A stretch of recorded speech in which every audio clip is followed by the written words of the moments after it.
Welcome to another Fragments of the Future. Today we're riding on the Elizabeth line in London. We're going to go and get that train.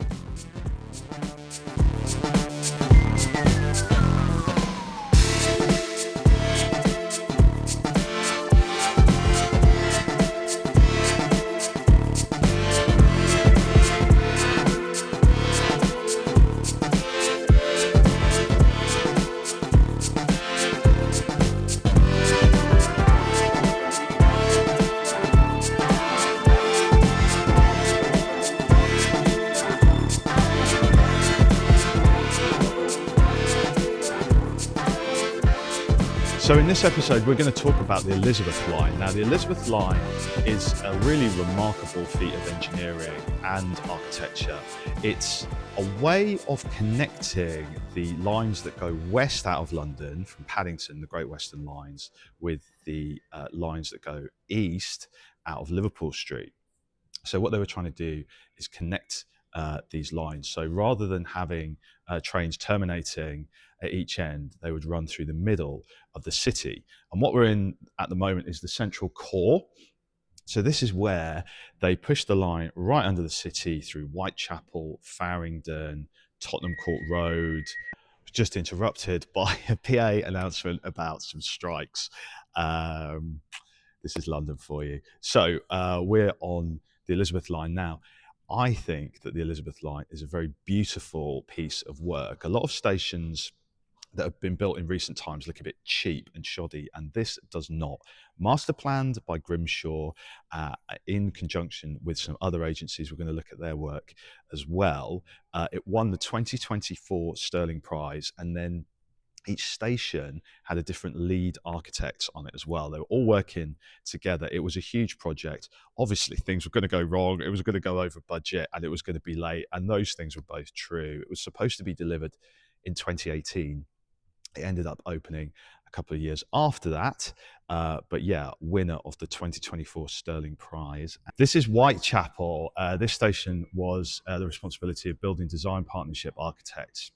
What's interesting about Whitechapel is that unlike some of the other central stations, which have an exit and entrance at each end, trains just departing, at Whitechapel, there's only an entrance and exit at the west end, which is the opposite end to this. At the east end, you never find anyone. So it's actually a really cool place to come and see the design and the architecture.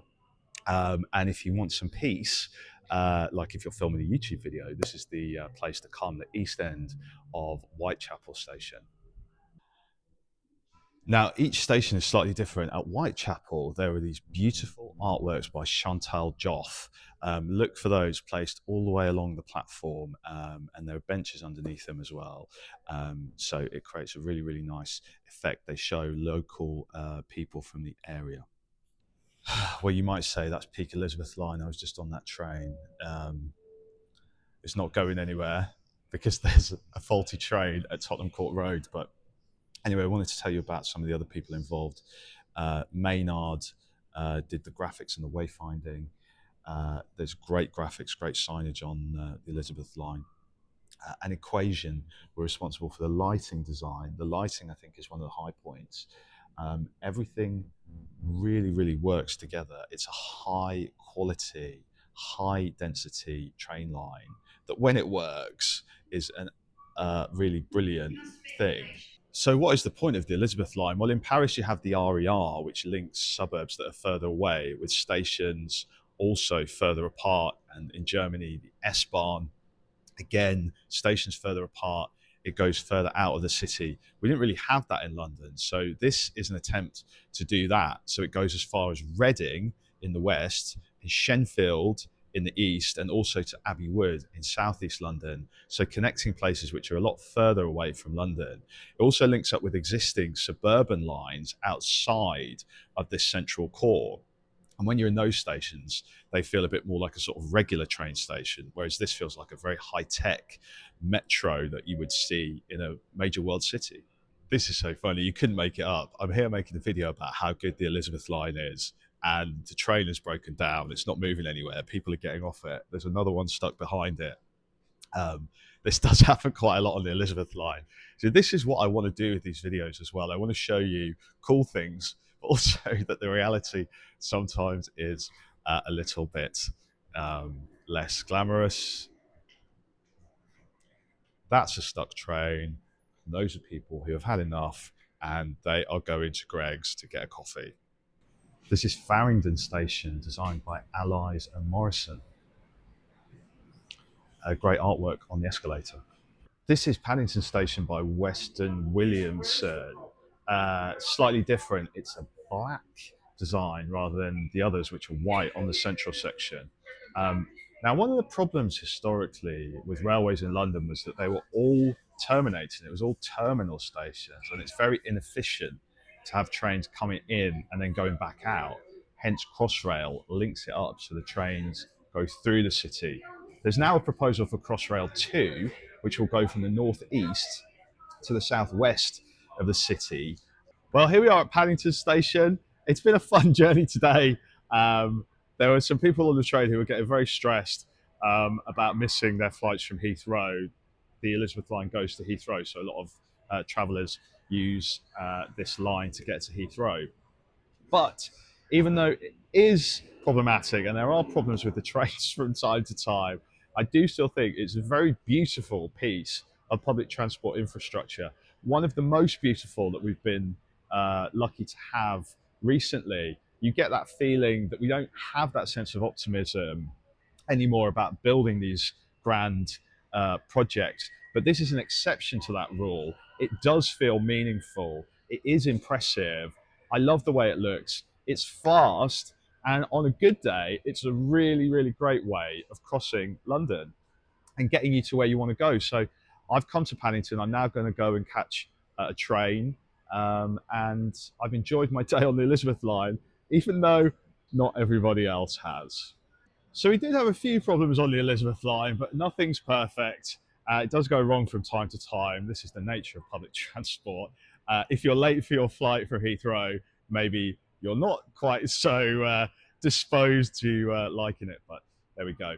I think what's important about the Elizabeth line is that it is ambitious and it is meaningful and it does look really, really good.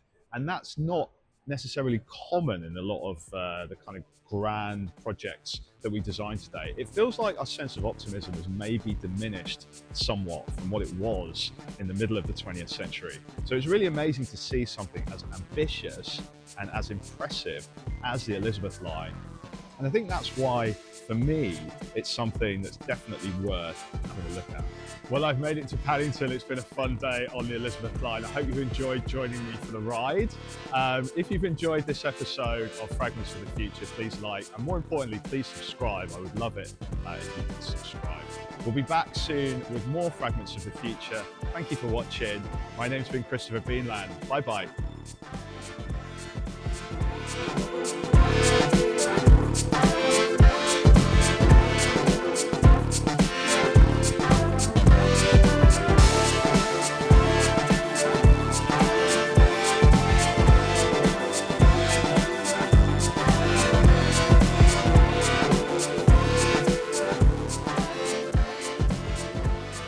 This is so funny. I've come on the Elizabeth line to make a film about it, and I'm stuck on it. The train's stuck.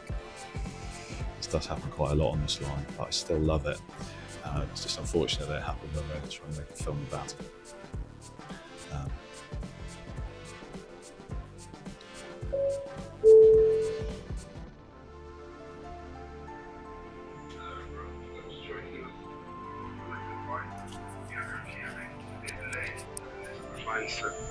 Service due to a door fault at Tottenham Court Road.